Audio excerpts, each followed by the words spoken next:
We need you to be a part of this discussion that we want to have with your children, with your household. Today we've come with a message of encouragement. We want to speak. We would like to speak to this community about the importance of education and crime prevention. We like to speak to this community about the importance of education and crime prevention. We have a 15-minute skit, a 15-minute drama skit presentation. This message only works if the adults of the community will all come out and band together. Let's band together as a community. Let's get our families involved. Parents, bring your children out. Come on out. Show your children that you support this message. Show your children that you sponsor this message today by bringing yourself out of your homes, out of your houses.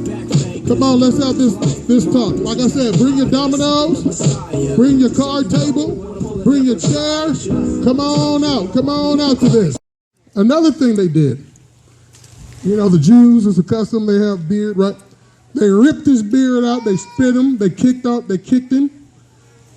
They took a crown of thorns with spikes in him.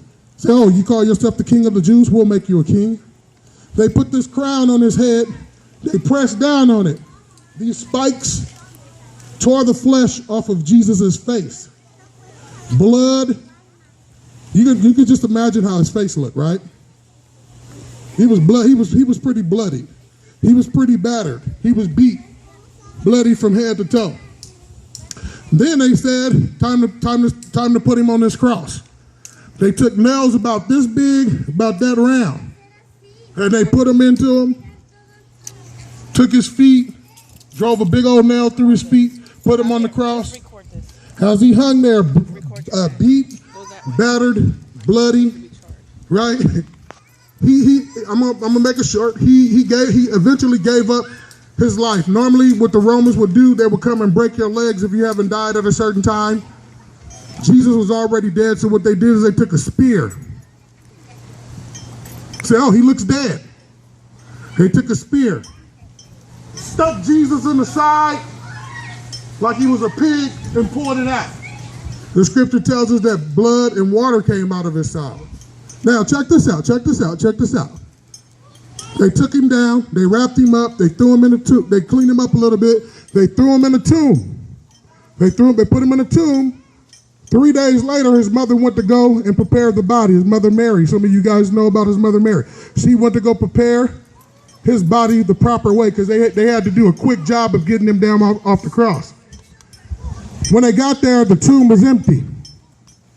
The tomb was empty. Jesus was in their company, though. They didn't know it. Because when he rose back from the grave, all those marks, all those wounds that he had, they disappeared. The only wounds that he kept was the nails in his hand and his side and in his feet. As a reminder, he'll keep that for eternity as a reminder of what he done.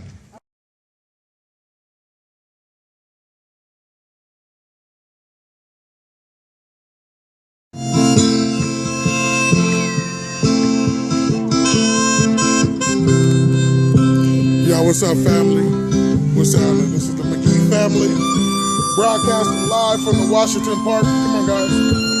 Broadcasting live from the Washington Park apartment community. We're here to speak to the community about the importance of education and crime prevention. What you see here is not planned. What you see here is the community getting involved in supporting this message. They've only heard of this today. We've got Dave over here who came out with his guitar, singing songs to bless the community. Here's the community.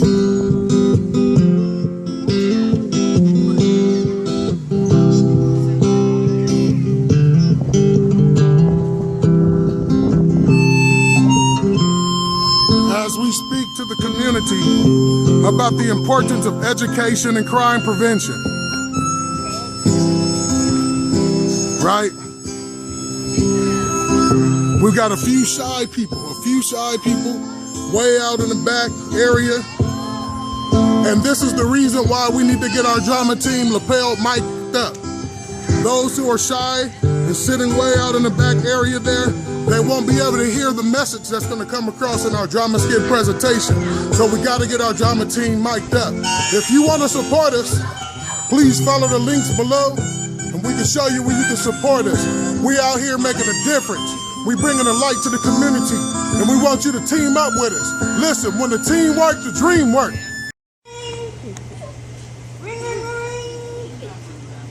Hey, what's up, Jerry? Hey, what you doing, man? Well, hey, man, I'm over here smoking my weed. About to fuck. Hey, man, I need some money. Let's go to the woods. Let's go off old grandma. Man, what you mean, why? Because if they try to chase us, they can't catch us. Because we too fast for them, bro. We are too fast for them, bro. Hey, man, let's go to the club. Let's go smack some big girls too. Hey, please, too. Hey, bro, what the? Yeah. Can I talk to you for a minute? Yeah. Listen over there. Bro, I was watching you smoke your weed. Bro, I just want you to know that I have so much love my food, bro. For real? Yeah, for real, man, for real. Thanks, man. But today, I just want to talk to you about God's love. Dave, I'd like to get your input. This right here, this vision that we're doing right here, it's just a husband and wife team impacting not just the city of Kent, but the city of Renton, the city of Skyway, the city of Seattle, Tacoma. And what we're doing is we're taking a message to the community, and we're speaking to not just the youth, but even also the adults, right? Today, some of our stories are going to come out about the importance of education and crime prevention. It's very, very needed in this day and time. So, Dave, I'd like to get your input, man, to the community about what you think, what you think of this and how you think this can really impact the young people if we can all get involved with it.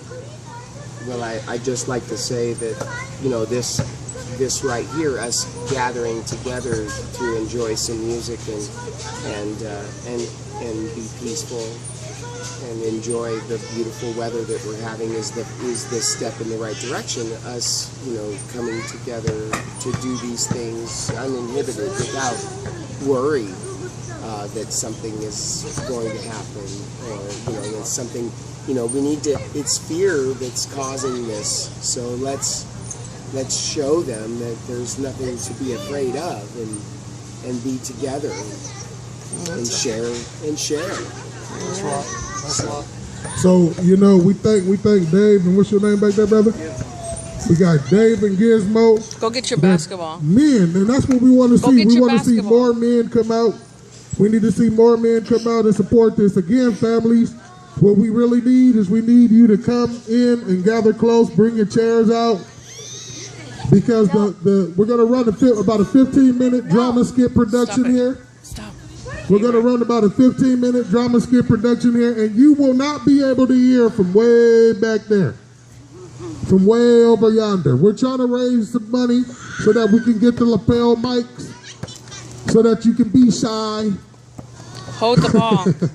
Avery. And listen to the word from way back yonder. Avery, come on. But until we get the money raised, where we can actually mic up our drama team, so that they can be heard over the loudspeakers, we need people to come out and get close. You're around these kids.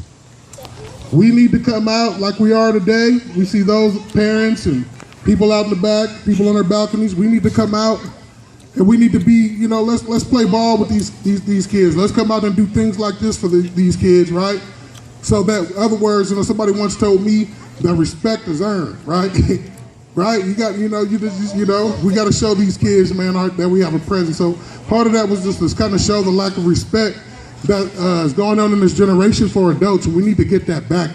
We need to get that back. And so that's a part of the reason why we got the parents out here, because that starts in our homes.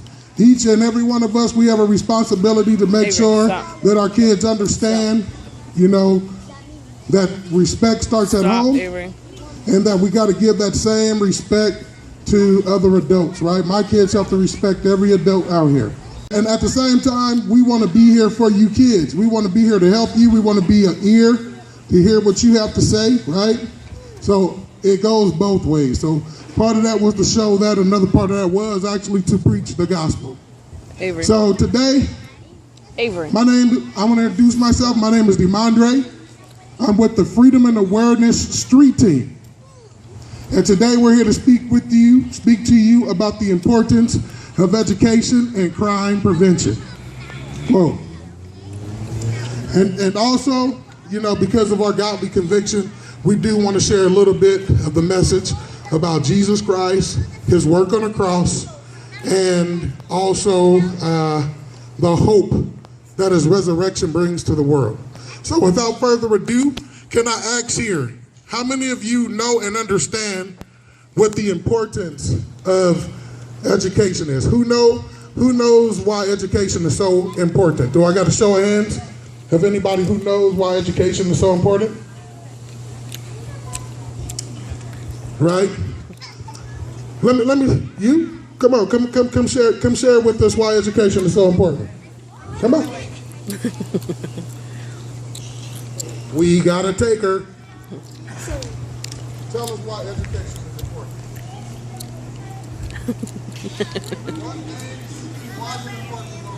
Why is it important to you? Why is education important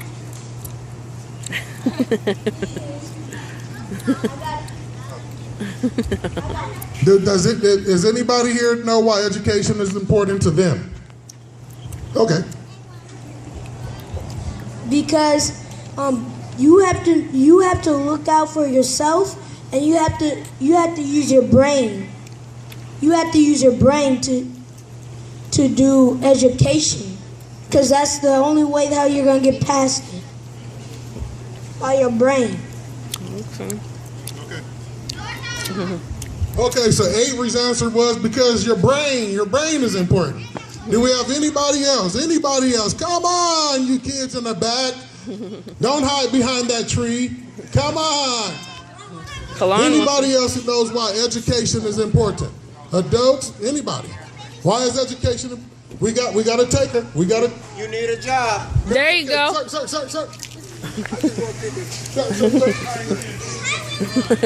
You don't put yourself on the spot. We like you to talk to these kids and tell them your thought on why education is important. It's very important. Oh, that's So without nice. education, can't get That's nothing. nice. Yeah. Without education, can't get a job. Without education, you'll never know. Come on, Trey, let's change your clothes, baby. All right. He said, without education, you can't get a job. That's a good reason, right? There's a saying that they used to say in my community. They say, you can take the boy out the hood, but you can't take the hood out the boy. How many here have heard that saying? You can take the boy out the hood, but you can't take the hood out the boy. Well, I grew up in my neighborhood, and I got accustomed to everything that I saw there that was negative. And so when my mother moved us out of the hood, I took that mentality, I took that attitude with me, and I tried to make something of it, and it only led me to a dead end. At the age of 14 years old, I got shot 5 times gangbanging out there in the streets, and I thank God that I'm alive to have this beautiful family that you see here today, and to even be before you today.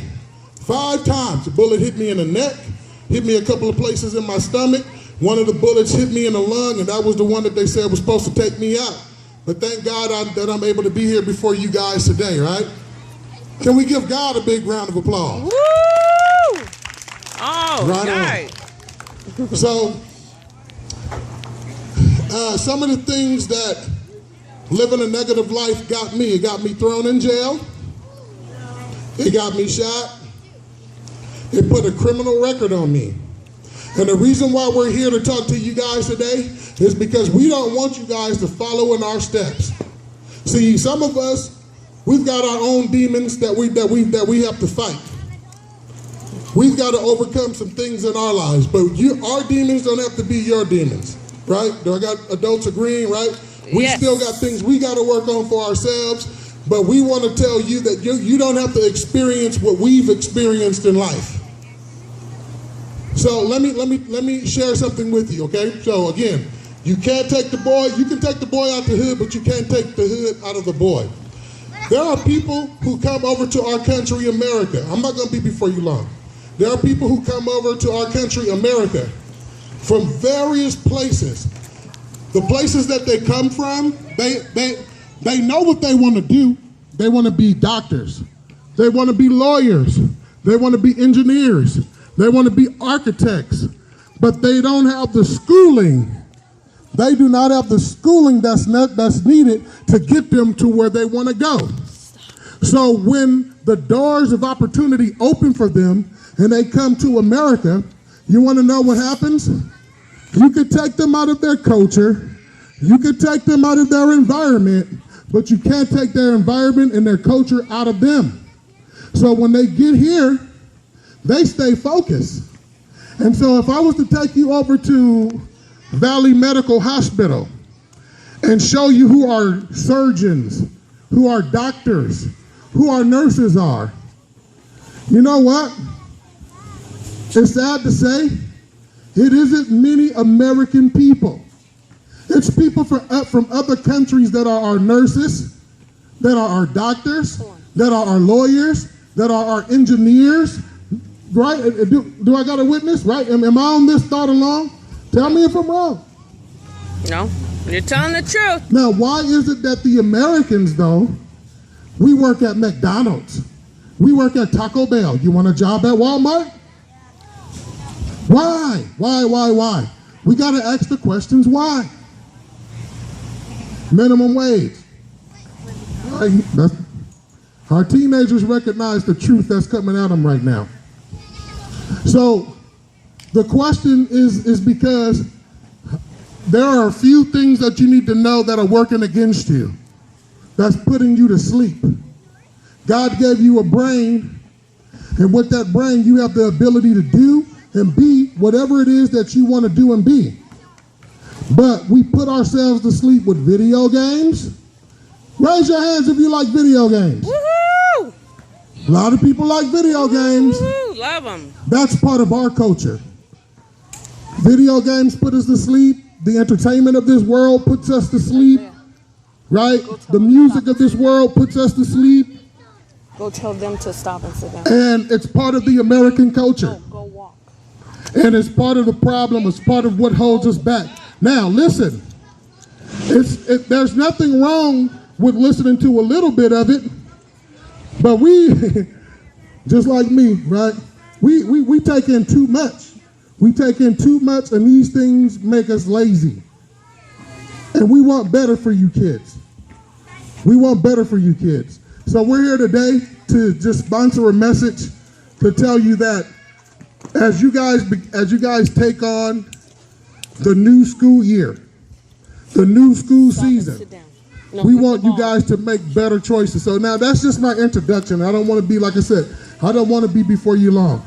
At this particular time, I like to ask if there any teenager or any parent, my man right here, who I met earlier, anybody that would like to speak to your community, something positive, something to encourage them, any encouraging word. Gospel of Jesus Christ to you. So this part, I'm gonna make it short. I had a discussion with my son Avery the other day. Come here, Avery.